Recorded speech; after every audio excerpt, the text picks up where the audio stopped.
Unidos. Hoje eu vou falar sobre relacionamento. Por que eu achei bom falar sobre relacionamento? Por causa da experiência mesmo que eu vivi nessas 2 semanas em que eu não fiz live, né? Porque assim, eu fiquei surpreso que as pessoas me mandaram mensagens, né, perguntando o que estava acontecendo, por que eu não fiz a live, e algumas pessoas falando, né, da importância da live, de como que as coisas que eu falo contribuem para elas, né? Isso foi muito bom, eu gostei muito, fiquei muito feliz de poder ouvir isso, né? Porque a gente está aqui falando, né? A intenção é a melhor possível, mas a gente nunca tem certeza, assim, de que até que se tenha um retorno dessa natureza que eu tive agora, a gente não tem certeza, né? Se está atingindo, se está sendo útil, se está levando uma contribuição para as pessoas. Então, quando essas pessoas me falaram, né, que estavam sentindo falta, que eu precisava voltar logo, porque a minha contribuição é importante, eu tento fazer o meu melhor, com certeza, né? Muita gente aí contribuindo, com certeza também. Mas ouvir isso foi bom, né? E aí eu pensei, poxa, eu vou falar sobre relacionamento, né? Porque assim, nos nossos relacionamentos, de uma maneira geral, a gente tem muita dificuldade de reconhecer a importância do outro, né? A gente tem muita dificuldade de falar para o outro do quanto o outro é importante, do quanto o outro contribui para a gente. Isso em qualquer nível de relacionamento, pais com filhos, irmãos, filhos com pais, marido com esposa, esposa com marido, enfim. E até mesmo relacionamentos mais informais, como amigos, como colegas de trabalho, né? A gente tem dificuldade às vezes de falar como que o outro é importante para a gente, né? E isso e quando a gente fala, a gente reacende o relacionamento, a gente vitaliza aquilo ali, porque o relacionamento ele vai ter momentos de dificuldade. Todo relacionamento, em qualquer nível que seja, ele tem momentos de dificuldade. Algum nível de conflito acaba acontecendo. Mas quando você alimentou esse relacionamento nos bons momentos, quando chega o momento do conflito, fica muito mais fácil você lidar com aquilo, porque tem uma cumplicidade. Existe uma história de sucesso, uma história de verdade, uma história de franqueza, não é? Então, assim, eu senti isso na pele, né? Ouvindo aí, nesse nosso relacionamento, que aqui existe um relacionamento entre eu e vocês aí, que estão nos ouvindo. Eu senti na pele o quanto foi bom ouvir isso, né? O quanto foi, assim, motivante saber que estar aqui falando é uma contribuição que a gente está levando. Então eu agradeço aí a todos, né, que se comunicaram comigo e me inspirou para hoje falar sobre os relacionamentos. E fiquem à vontade aí, tá bom? O chat está aí aberto. Quem quiser fazer alguma colocação, colocar alguma pergunta, a Renata está aqui comigo. E a gente vai trocando aí algumas ideias, né? Com certeza cada um tem a sua particularidade ligada a esse tema do relacionamento. A gente vai falar de uma maneira geral. Mas assim, vocês podendo se comunicar aí, passar o que vocês estão precisando, a gente vai trocando, né? É importante que a gente entenda que o relacionamento, todo tipo de relacionamento é um grande exercício de evolução, né? Vocês sabem que o meu referencial de observação da vida do ser humano é um referencial transpessoal. Eu acredito muito, não, eu não acredito muito, eu tenho assim, uma convicção plena, né? De que nós somos muito mais do que esse corpo, do que essa realidade, que nós temos uma estrutura que antecede ao nosso nascimento e que sobrevive à morte desse corpo, e que os relacionamentos, eles muitas vezes já vêm de vidas passadas, e quando eles são intensos, assim, fortes, eles permanecem nas vidas futuras. Mas os relacionamentos em geral, eles são um grande exercício de evolução, porque o ser humano, ele nas suas fases mais primitivas, ele é muito egocêntrico. Essa marca do egocentrismo, ela nos acompanha desde a nossa criação e ela vai se diluindo com o tempo, né? Nós estamos num trânsito de um egocentrismo feroz, selvagem, para um estado muito mais altruísta, muito mais de coletividade, né? A individualidade humana no seu processo de evolução, ela transita desse egocentrismo feroz para um altruísmo mais coletivo, de um senso de coletividade. E o que marca justamente esse processo? É a convivência. Porque na convivência, no relacionamento, você tem que abrir mão do seu desejo autocentrado para poder compartilhar do mesmo espaço com o outro. Né? Se você quiser impor seu desejo como uma criancinha mimada, você vai entrar em conflito permanentemente com o desejo do outro também, que também vai se sentir no direito de impor o seu desejo egocêntrico. Então, para que um relacionamento, uma convivência aconteça, é preciso que as partes comecem a ceder, para que exista um espaço comum de convivência, onde os desejos recíprocos são respeitados. Então, isso ao longo da história da humanidade, isso talvez não, isso acho que é o maior exercício de evolução. Se a gente for ver, Freud estuda isso, né, quando ele vai falar do mal-estar da civilização. Ele vai falar isso muito do processo, em Totem e Tabu não, mas é mais o mal-estar da civilização. Ele vai falar muito disso, né, que o processo civilizatório ele acontece desde lá dos primórdios, desde lá dos homens das cavernas, né, que pegava lá a mulher, fazia sexo, só queria saber do interesse dele. Só que esse homem da caverna ele foi percebendo que se ele somasse com outras pessoas, com outros seres ali, formasse um grupo, esse grupo seria muito mais forte, porque ia se proteger mais, ia caçar junto, iam ter trabalhos coletivos. Então esse homem lá, bem primitivo, ele começou a perceber que ele, convivendo com outras pessoas, ele podia se tornar muito mais forte do que se impondo de uma maneira isolada.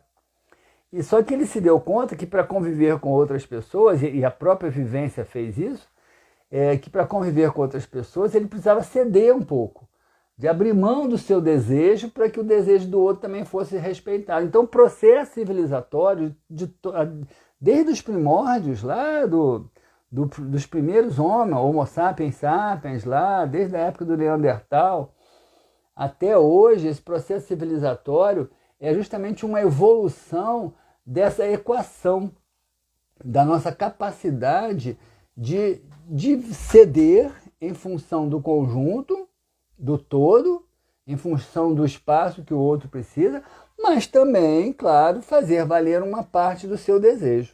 É uma grande balança. Porque também tem aquelas pessoas que cedem demais. Tem aquelas pessoas que cedem em função do outro, mas um dia elas se cansam. E geralmente essas pessoas, quando cedem demais, na hora que elas se cansam, elas estão exaustas, né? E costumam ter atitudes muito enérgicas, né? Costumam ter atitudes muito intensas, né? O Dirceu está chegando aí, está me dando um olá. Olá, Dirceu, bom ver você aqui, parabéns, gratidão aí por você estar aí me visitando aqui na minha live. Então, quando essas pessoas que às vezes cedem muito ao longo do tempo, elas começam a ficar cansadas, elas tendem a reagir de uma maneira muito intensa. Então, é uma grande balança o jogo civilizatório, o jogo do relacionamento, da convivência, é uma grande balança entre você conseguir ceder o que é possível e fazer valer o interesse que você precisa para a sua própria felicidade, para a sua própria sobrevivência. E isso é um grande exercício evolutivo. Por isso que o ser humano é eminentemente um ser social. Não é? Eminentemente um ser social. Isso até o Freud ele tinha uma questão sobre isso, porque ele achava que o ser humano não era gregário. Ele achava que o ser humano se torna gregário pelo instinto, não por uma tendência natural dele, né? Ele se tornava gregário por um instinto de sobrevivência. Aquilo que eu falei, na hora que ele começa a perceber que ele convivendo ele pode se tornar mais forte, ele começa a ceder para formar grupos, né? Mas eu acredito que não, eu acredito que o ser humano tem uma essência gregária que é instintiva, que ela é natural dele. mesmo que alguns sejam mais isolados, mesmo que alguns sejam mais introspectivos, mais fechados, e outros sejam mais abertos, mais sociáveis, mas de uma maneira geral, dentro desse espectro, né, do mais fechado, do mais introspectivo até o mais extrovertido, de alguma forma todos os seres humanos estão mergulhados numa demanda gregária, que é de convivência. O ser humano é um ser relacional, de uma maneira geral, né? Então, assim, como é que está a nossa convivência? Como é que estão os nossos relacionamentos? Né? Até que ponto você tem consciência de que você precisa saber ouvir e saber falar? Até que ponto você tem consciência que você precisa saber ceder, mas também precisa fazer valer alguns interesses seus, em benefício da sua própria sobrevivência enquanto ser humano? Né? Até que ponto você tem essa consciência? É uma coisa muito importante para se pensar. É uma coisa importante para se discutir, mesmo, né, com as pessoas com quem a gente convive, que estão aí no nosso dia a dia, porque os mesmos conflitos, as mesmas demandas que eu trago, o outro que convive, que se relaciona comigo, traz também, na contrapartida dele, dentro das características dele. E a gente tem uma tendência muito forte, que é uma marca do nosso egocentrismo, né, que é de projetar no outro o meu próprio desejo. Eu sempre julgo e avalio o outro por mim. Então eu sempre acho que o outro está pensando alguma coisa, o outro está desejando alguma coisa, o outro está sentindo alguma coisa, porque eu também sou assim, porque eu também penso assim, porque eu também desejo assim. E isso é uma característica que a gente precisa começar a mudar, né? Vamos até entrar por aí um pouco nisso aí, né? João, Oi, fala. posso falar? Pode falar. Deixa eu só escrever isso aqui para não esquecer. Ah, Não, a Raquel aqui. Vou ler o que ela escreveu. tá. A Renata vai ler aqui, a Raquel. Oi, Raquel. O dilema do porco espinho que precisa ficar junto para se aquecer. Sim, Mas é a fábula de Escopo, né? Se eu não me engano. Isopo. Isopo, Escopo não. Escopo é uma palavra. Isopo. Mas se ficar muito perto, dependendo do arranjo, espetam-se, né? Um ao outro, É. saem entre eles. E se distanciam logo, para logo sentir frio novamente. Ah, falou que é uma relação difícil essa. É uma relação Mas ela tá dizendo difícil. que é difícil. Mas você sabe como é que eles resolveram isso na fábula, né, Raquel? Vocês sabem como é que eles resolveram isso na fábula, né? Um passou a alimentar o outro. Não, essa fábula de alimentar o outro, acho que é outra. Acho que eu estou fazendo confusão. Trocou os bichos. Acho que eu troquei os bichos. Eu acho que essa de alimentar o outro é da colher. Mas é isso aí, é esse jogo aí do servir, é esse jogo aí do quanto que eu posso dar, do quanto que eu posso doar, né? Então, como que a gente está nisso daí, né? Quanto que eu estou cedendo para não espetar o outro com os meus espinhos e o quanto que eu estou mantendo uma distância saudável do outro para que o outro também não me espete com os espinhos dele. Então, isso vai acontecer nas relações. Então, você fala isso, você pensa isso, você troca isso com o seu parceiro, com as pessoas com quem você vive, com o seu amigo, com o seu filho, com o seu irmão, com o seu parente, com aquele que vive com você na sua casa, porque a gente tem a tendência muito grande de ficar quieto, de ficar em silêncio, de guardar, de não se expor, na ilusão de que a gente pode ignorar os conflitos que estão sendo construídos. E quando você vai ignorando os conflitos que são construídos, que estão sendo construídos, você vai potencializando esse conflito até uma hora que ele vai explodir. Né? É uma energia potencial. O que é uma energia potencial? Uma energia potencial é como a energia de um elástico. É aquela energia que você vai puxando, por enquanto ela não produz trabalho. Mas ali já existe uma energia. Na hora que você solta, aquela energia potencial vira trabalho, né? Vira ação. Então, um conflito, uma queixa, uma demanda, uma insatisfação reprimida, que não é falada, que não é elaborada, que não é discutida, ela vai virando um conflito em potencial que um dia vai explodir. Então, como que você está no seu relacionamento, né? Nos seus relacionamentos de uma maneira geral? Qual é a Raquel está dizendo que não sabe como é que resolveu, né? Você já falou, li aqui. Mas eu acho que a história da colher de pau, eu acho que é a história dos prisioneiros. Não tem a ver com isso É, a história da colher de pau, que eu nem sei qual é, né? Eram pessoas que estavam presas, agora não me lembro muito bem, e eles tinham uma colher de pau com um cabo muito grande para se alimentar. Mas como o cabo era muito grande, eles não conseguiam levar a colher à boca. E aí como é que eles resolveram aquilo? Um começou a alimentar o outro com a colher de pau. Então, mas eu não sei se isso é uma fábula também, mas essa historinha aí eu conheço, não sei, mas eu não sei a origem dela. Do Esopo é uma fábula. Mas aí essa é a questão, né? Porque às vezes, em vez de a gente alimentar o outro com a nossa colher de pau grande, a gente está dando paulada com ela na cabeça do outro, né, gente? É isso que às vezes acontece. E aí a gente não contribui para nada. E acaba que no final todos pagam um preço por isso. Todos pagam. Né?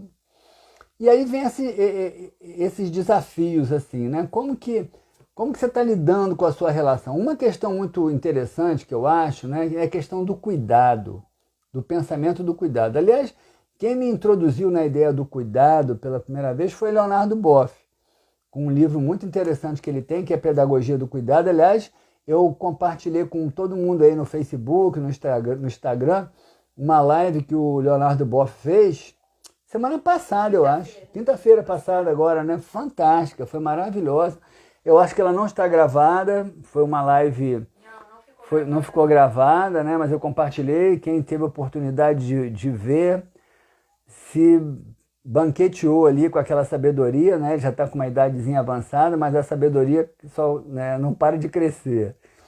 Né? E ele falando dos tempos modernos, da pandemia, de tudo isso que a gente tem vivido, né? E das possibilidades. Mas isso a gente falou outro dia, para a gente não se perder. Aliás, a pandemia, por falar em pandemia, a pandemia ela tem trazido um ingrediente especial para a questão dos relacionamentos, né? Porque, primeiro porque as pessoas passaram a conviver mais, principalmente no ano passado, né? Agora já não está tanto assim, deveria até estar, mas não está tanto. Mas no ano passado foi bastante, então as pessoas conviveram muito mais. O índice de violência doméstica aumentou, porque as tensões aumentaram, você passou a conviver mais, você passou a ter... A entrar mais em choque, a conhecer mais o outro, a se incomodar mais com o outro. E na nossa intolerância, às vezes, a gente acaba transformando uma certa insatisfação em movimentos de agressão. Além do estresse todo que a pandemia causou, diminuiu, né, a capacidade de resiliência das pessoas, diminuiu a capacidade de aceitação das pessoas, e aí o nível de tensão, em geral, aumentou bastante. Principalmente nos relacionamentos conjugais, mas de uma forma geral ele aumentou bastante. Mas voltando lá para o cuidado, né, do Leonardo Boff, o Leonardo Boff ele vai trazer essa ideia do cuidado, que é uma ideia simples. Cuidado, né, a palavra simples, que qualquer criança pequena conhece, mas que às vezes a gente não se detém para pensar sobre ela. Né? Qual o cuidado que você tem com a sua relação, com as suas relações? O quanto você cuida das pessoas com quem você se relaciona. O quanto você cuida do seu filho, o quanto você cuida do seu pai, da sua mãe, da sua esposa, do seu esposo, do seu irmão. O quanto você cuida. E quando cuida, não é um cuidado, eu não falo necessariamente de um cuidado paternal, que muitas vezes é um cuidado meio paternalista, é um cuidado meio que de poupar o outro do seu próprio exercício de crescimento, dos desafios da sua vida. Não é disso que eu estou falando. Eu estou falando de um cuidado de atenção. O quanto você dá atenção para o outro? Fala. Não, tem uma moça falando aqui. Pede para ela explicar melhor. Não entendi. Quem o que é? ela falou. Lúcia Helena. Oi, Lúcia. Lúcia Helena. Tudo bem? Então, a Renata está pedindo para você explicar melhor aqui, para ela passar para mim aqui, para a gente tá comentando aí alguma coisa que você está contribuindo. Se você quiser se colocar melhor aí para ela poder passar para mim aqui, a gente pode conversar aí sobre alguma questão que você está trazendo, tá bom? Fica à vontade aí, Lúcia. Então, a questão do cuidado é essa, né? O quanto você se preocupa com o outro, o quanto você dá atenção. A gente vive num mundo, né? Hoje até estava lendo alguma coisa agora há pouco tempo. Foi do Igor Tel, que já citei o Igor Tel aqui, em outras oportunidades, né? Psicanalista, assim, uma grande cabeça, uma pessoa de uma visão muito ampla, né? Muito interessante da vida, uns livros bem interessantes dele, que até já comentei sobre ele aqui em outras oportunidades. E eu estava, antes de começar a live aqui, eu estava vendo uma publicação dele no Instagram. Vale a pena seguir o Igor Tel, é o Cuide-se, aí no Instagram. E ele estava falando se a gente para olhar as estrelas. E ele vinha dizendo, né, como que a gente hoje, nesse mundo contemporâneo, nesse mundo globalizado, nesse mundo tão competitivo, nesse mundo de tantas lutas pela sobrevivência, como que a gente tem pouco tempo para olhar as estrelas, como que a gente não se detém como os nossos antepassados, né, faziam para observar os céus, para se deliciar com a beleza do céu noturno, das estrelas. E mesmo aqueles, né, os astrólogos que vêm para as previsões do futuro, as características da personalidade, quantos mistérios estão envolvidos nas estrelas, quanta energia tem nas estrelas. Você quando sai à noite no céu aberto, aquelas estrelas todas estão derramando energia sobre a gente. Você está ali recebendo aquelas cargas de energia. É a Lua. Veja a Lua. A Lua é um exemplo palpável, não é? A Lua influencia as nossas marés. A Lua puxa a maré. A Lua baixa a maré. A Lua nova e as luas cheias são as luas das marés mais amplas. Então, imagine a força disso sobre cada um de nós.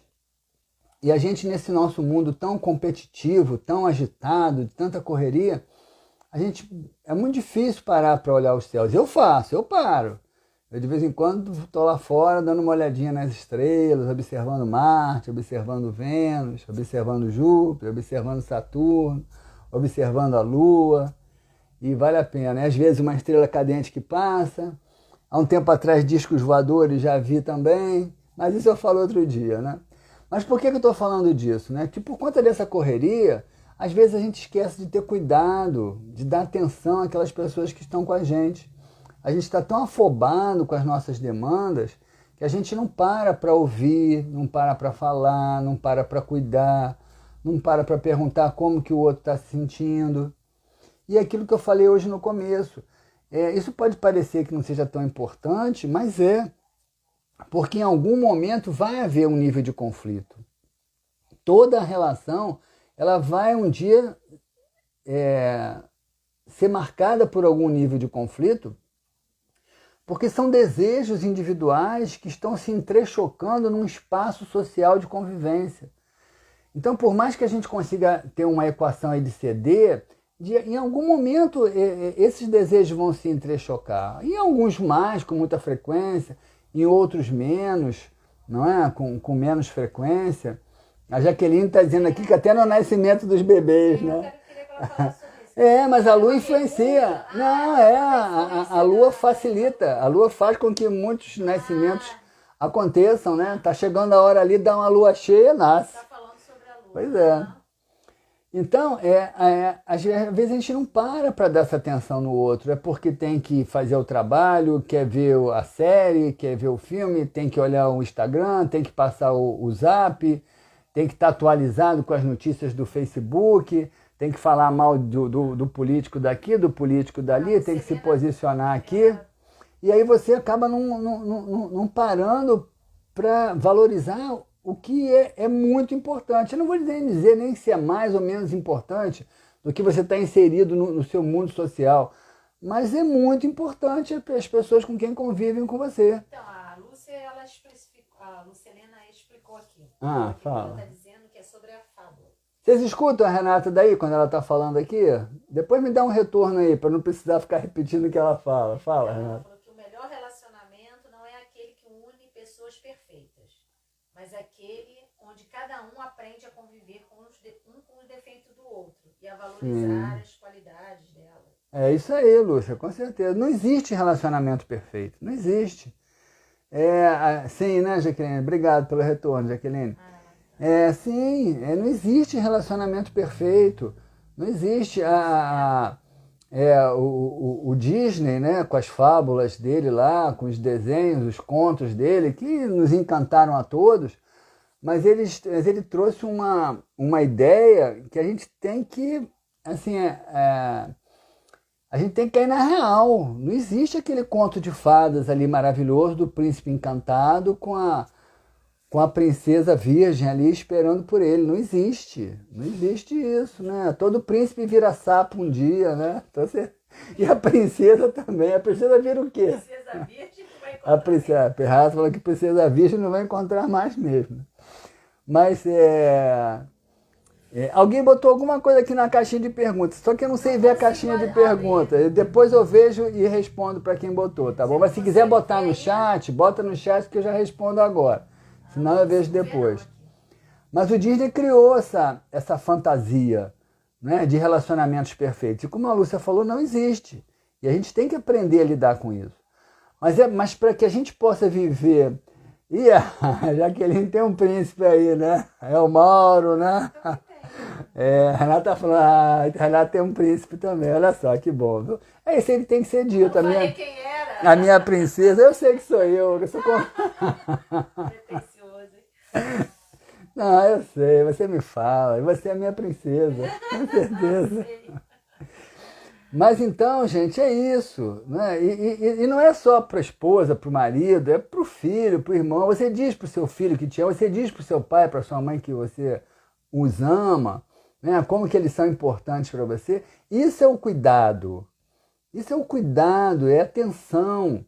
O cuidado não é dar tudo para que o outro não tenha problema. Isso não é cuidado, muito pelo contrário. Isso aí muitas vezes pode jogar o outro num estado de incapacidade de enfrentar a vida, né? Numa acomodação diante da vida. O grande desafio é você conseguir conduzir o outro com amor, com atenção. Então, eu acho que uma coisa importante para a gente frisar aqui nessa questão de relacionamento é a questão do cuidado. E uma coisa que eu vejo muito nos jovens hoje, engraçado, eu acho que no meu tempo não era tanto assim. Eu acho que de tanto se falar de relacionamento, e como às vezes as coisas não são aprofundadas, eu vejo essa juventude hoje muito, muito prevenida nos relacionamentos, fazendo muitos jogos de relação. É aquele jogo, eu não posso dizer que eu gosto dele porque ele vai ficar convencido. Eu não gosto de dizer que eu gosto dela porque ela vai ficar convencida. Né? A questão de fazer aquele joguinho, de deixar o outro com vontade, para a vontade do outro não parar nunca. Só que se você deixa o outro com vontade demais, a chance dele encontrar o outro e satisfazer a vontade dele é enorme também. Então eu vejo muito esses jogos, né? Eu sou escorpião, né? Sol escorpião e ascendente escorpião. Então vocês imaginem, né? Sinceridade absoluta. Sinceridade absoluta. Não tem meias palavras. É profundidade e sinceridade. Então eu sou dessa política. Tem que falar o que está sentindo, tem que ser franco. Se você é importante para mim, eu vou dizer, eu queria ter você do meu lado. Mas esses jovens ficam, né? Eu tenho uma paciente que está vivendo uma situação dessa, né? A gente ri, tadinho, mas assim, acaba sendo uma coisa sofrida. Desde o início do ano, são 8 meses ensaiando um namoro com uma pessoa e não se assumem. E fica um joguinho, esse joguinho, sabe? Todos dois sabem que um quer o outro, mas eu acho que é um pouco medo, né? É medo de enfrentar uma vida a dois. Tem riscos, tem sofrimento? Tem, mas tem sofrimento sozinho também. Tem coisas muito boas sozinho? Tem, mas tem coisas muito boas, são escolhas que a gente faz. E às vezes você está com aquela demanda de estar com o outro e não fala. Às vezes você vive uma vida inteira e usufrui da convivência com o outro e não diz para o outro que bom que você está aqui comigo, como tem sido importante para você estar aqui comigo. Então, essa sinceridade, essa verdade, eu vejo que às vezes foge um pouco nesses jogos de relação que eu vejo um pouco a juventude hoje fazendo, né? Escondendo o jogo, né? A questão é esconder o jogo. Se fazer de difícil, né? Se fazer que não está interessado. Quantas coisas se perderam aí ao longo da história? A Lúcia, outra Lúcia aqui, está dizendo que no caso, Oi, Lúcia. No caso dela é até que a morte os separe. Aí né, Lúcia? Até que a morte nos separe, né? Com certeza. Não tem tanta certeza assim, não. Mas chega uma hora, né? Eu sei disso aí, chega uma hora que a idade avança, que é melhor mesmo, eu acho. A não ser que esteja muito ruim, mas também se está muito ruim, a gente tem que pensar como que foi feita essa construção. Né? Às vezes eu vejo pessoas com uma idade já avançada pensando em separação.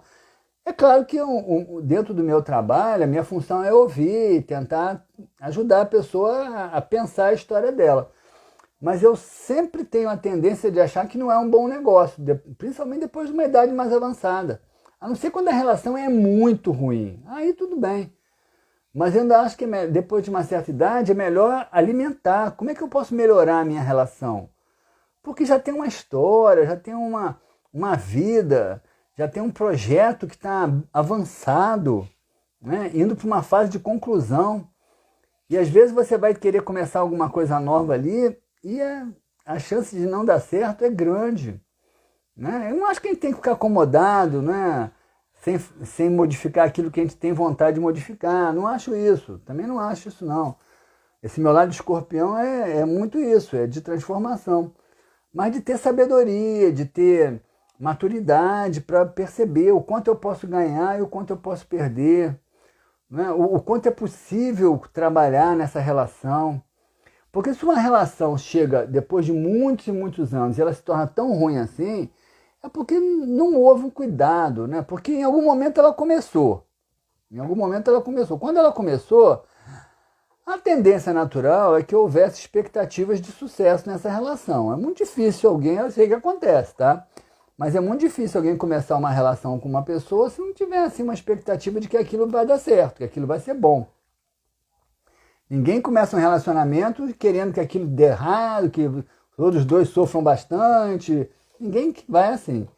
Então houve um momento lá que foi bom, mas aí se ficou ruim depois de um certo tempo, depois de muito tempo, como é que tem sido o cuidado, né, nessa relação? Como é que você tem lidado com isso? Né? E aí entra a questão da gratidão, de você se sentir grato ao outro. A gente tem uma tendência muito séria, né? E aí varia também de pessoa para pessoa, inclusive de signo para signo, as pessoas de virgem, por exemplo. Tem que tomar um cuidado enorme nas relações, porque são muito críticas. É da natureza do virginiano ser crítico, né? Então, quando você é muito crítico, você acaba pesando muito na sua relação com o outro. Você cobra muito do outro.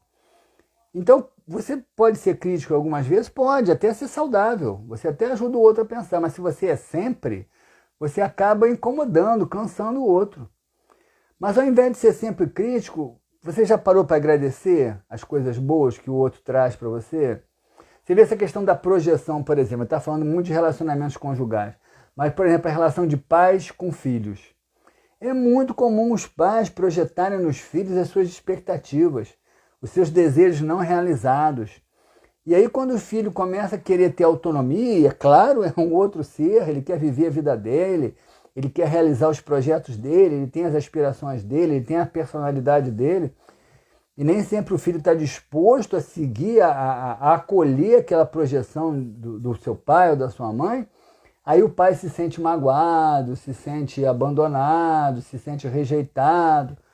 Quantas relações são assim, envenenadas por esse tipo de sentimento?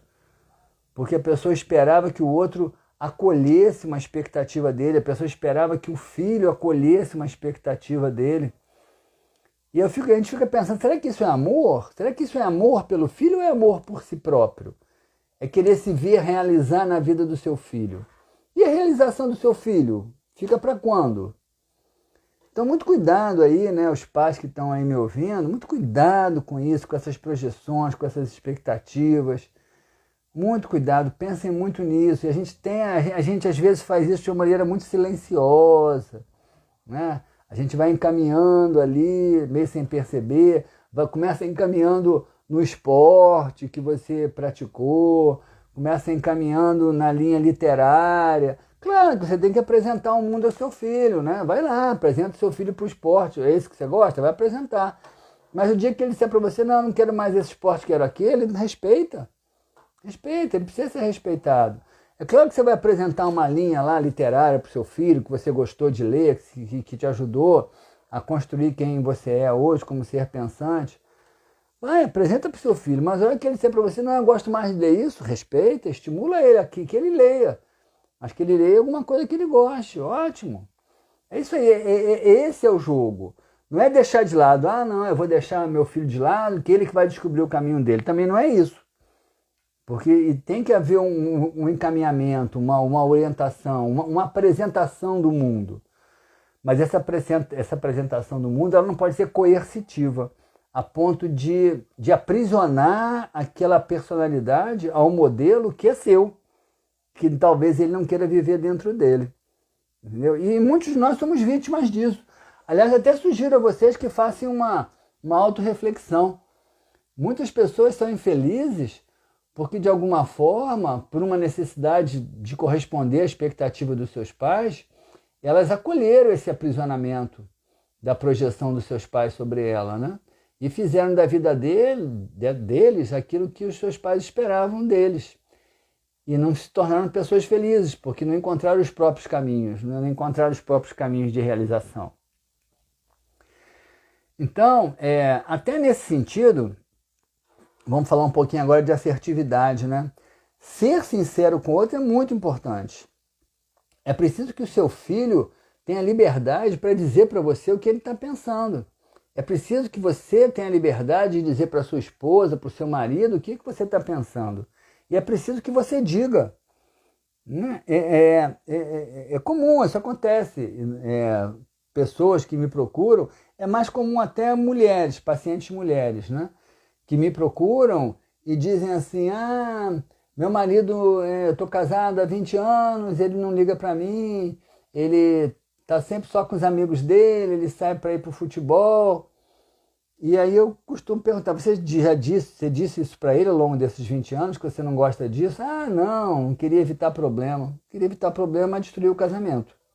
Destruiu, porque agora ele já criou-se um padrão nele, vai ser difícil ele mudar, não é? Já criou uma insatisfação nela, que vai ser difícil ela resgatar, ela reverter. Então, muitas vezes, o silêncio destrói um relacionamento. Então, você, no relacionamento, você tem que estar preparado para ouvir, mas tem que estar suficientemente assertivo para falar. Não, isso me incomoda. Eu não gosto disso. Eu preferia que você mudasse isso. E o outro vai dar a contrapartida dele se ele está disposto ou não de alimentar aquele casamento, cuidando daquele relacionamento, cuidando de você. E aí eu volto a dizer, esse cuidar não é necessariamente dar tudo que o outro precisa, mas entender que o outro tem também algumas demandas, alguns desejos que você pode corresponder. Então, essa assertividade, essa franqueza é fundamental. Muitos, mas muitos casamentos terminaram por falta de assertividade. Porque o que tinha que ser dito desde o começo nunca foi. Muitos. E aí, o que a gente vive, né? A gente sabe, né, que principalmente nas relações conjugais, mas não só isso, nas relações de pais para filhos, conforme eu falei também, a gente tem a tendência de ocupar o nosso vazio, a nossa frustração que se acumulou ao longo da vida, de querer ocupar essa frustração com a vida do outro. A gente quer colocar o outro dentro do nosso vazio, dentro da nossa frustração. A gente quer colocar o nosso filho para ocupar a frustração daquilo que eu não realizei. Eu quero colocar a minha esposa ou o meu marido dentro do vazio afetivo dos meus pais, que eu senti que não me amaram tanto quanto amaram meu irmão, por exemplo. E aí eu cresci meio sentindo rejeitado, e aí hoje eu quero alguém que ocupa esse lugar dentro de mim. É um relacionamento fadado ao problema, porque o outro até pode aceitar esse lugar durante um tempo, mas o outro vai se cansar também, tá? Chega uma hora que ele vai se cansar. E quando ele se cansar, aí vai ser difícil isso, porque você construiu a relação esperando que a relação fosse aquilo, que a relação fosse o suprimento daquilo que te faltava.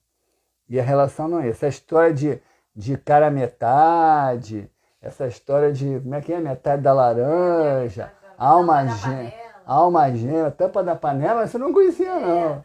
Tampa da panela, gente, isso não existe, tá? Isso não existe. Quando eu digo que isso não existe, não quero dizer que duas pessoas possam ter uma relação fantástica, maravilhosa, de muita felicidade. Não é isso que eu estou dizendo, não. Claro que pode ter. Mas se você usa o outro para suprir o seu vazio interior, isso não vai dar certo. Porque ele não vai suprir, porque o seu vazio não foi construído por ele. Esse vazio foi construído lá em algum momento remoto, na sua infância ou em vida passada. Ou seja, a demanda ela permanece, ele está sendo quase que como um atenuante, e você vai cobrar, e ele vai se render durante um tempo e uma hora ele vai se cansar. Então, cuidado com isso, entendeu? Cuidado com esse vazio, vamos prestar muita atenção, vamos nos resolver, vamos encontrar os nossos caminhos para que a gente possa somar com o outro, para que a gente possa ser duas individualidades fortes, que formam uma egrégora forte. Aliás, isso é um princípio fundamental da teoria sistêmica, né? Que é o princípio da egrégora. O que é uma egrégora? A egrégora é um sistema de energia formado por partes. 2, 3, 4, quantas partes forem, elas formam uma egrégora. Mas a egrégora, ela é mais forte do que o somatório das partes. Então, ela reage sobre as partes. Veja que coisa interessante, né? A egrégora, que é aquele campo de energia, ele é formado pelas partes. Essas partes juntas formam a egrégora. Mas na hora que a egrégora está formada, ela é maior e mais forte do que a própria somatória das partes. Porque além dela ser o somatório das partes, ela é alguma coisa enquanto individualidade, enquanto existência. Existe algo ali que vai além do somatório de todas as partes. Então, para que uma egrégora seja forte o suficiente, uma família é uma egrégora que se compõe a partir de um casal, para que um casal, que pode ser homem e mulher, mulher com mulher, homem com homem, dependendo do relacionamento, claro, né? Então, quando uma egrégora se forma, ela é formada a partir das partes. Se essas partes não forem suficientemente fortes, se essas partes não contribuírem de uma maneira equânime para a sustentação da egrégora, essa egrégora tende a enfraquecer e talvez até a falir com o tempo. Então é importante que, para que a sua relação conjugal, a sua relação familiar se mantenha, você alimente o outro, você estimule o outro, não é nem alimentar, usei a palavra errada. Você estimule o outro a crescer, a ser forte, e o outro te estimule você, porque na medida em que ambos sejam fortes, vocês vão formar um conjunto forte. Então vejam aí, veja bem o jogo, não é? Você precisa se preocupar com você, aquilo que eu falei lá no início. Você precisa estar forte com você mesmo, mas você precisa ajudar o outro também a se tornar forte. Não ser forte pelo outro, porque isso é uma ilusão temporária, mas você ajudar o outro a ser forte tanto quanto você está sendo, porque aí juntos vocês vão formar um grande sistema. O processo civilizatório, gente, se construiu todo em cima dessa equação. O homem lá das cavernas descobriu, sem pensar, instintivamente, que se ele cedesse um pouquinho e convivesse com outras pessoas, ele seria muito mais forte no grupo do que isolado. Só que para manter essa convivência é difícil. Tem sido muito difícil. Mas é justamente, conforme eu falei no início, nesse jogo, nessa vivência, que a gente amadurece, que a gente evolui. Porque o processo de evolução, eu sempre digo, né? E aí vamos até para a gente estar encerrando. O processo de evolução é um processo de expansão da nossa consciência. A nossa consciência está em processo de expansão. Eu sempre digo, o ápice dessa expansão é Jesus quando ele fala lá, eu e o Pai somos um só. Quando Jesus fala eu e o Pai somos um só, ele fala de uma alma que se expandiu tanto que tem uma sensação de plenitude com o cosmos, com o divino. É uma sensação de pertencimento plena, né? Então, essa sensação de pertencimento, essa expansão da consciência, ela vai se dando como? De dentro para fora. Então, qual é o trabalho de expansão da consciência? É o sair do estado egocêntrico para um estado altruísta de coletividade, né? Então, é isso que a convivência faz. Por isso que o exercício do relacionamento é um maior exercício de evolução para o ser humano. Porque ele obriga você a sair do seu desejo egocentrado, do seu desejo egoísta, para uma relação altruísta com o outro. onde você atribui valor ao outro, onde você cria empatia com o outro, onde você sente a necessidade do outro e procura corresponder à necessidade do outro, porque você também espera ser correspondido. E aí você cria uma convivência harmônica. Entende? Então, pensem nisso. Eu sei que cada um de vocês que está me ouvindo hoje aqui tem um formato de relação. Conforme eu falei, né, com o pai, com o filho, com a esposa, com o irmão, com o marido. E essas regras, elas se aplicam a todos os níveis de relação. Claro que com alguns detalhes mais para umas, com outros detalhes para outras, mas se aplicam assim em todos os níveis de relação. Tá bom? Então, assim, estou muito feliz de estar aí voltando hoje aqui. Aquilo que eu falei hoje no início, né? O tema de hoje foi muito em cima de uma correspondência do que vocês fizeram comigo, né? De vocês terem dito, né? Que era importante eu estar aqui falando. Isso me fez bem, eu gostei, sou muito grato às pessoas que me disseram isso.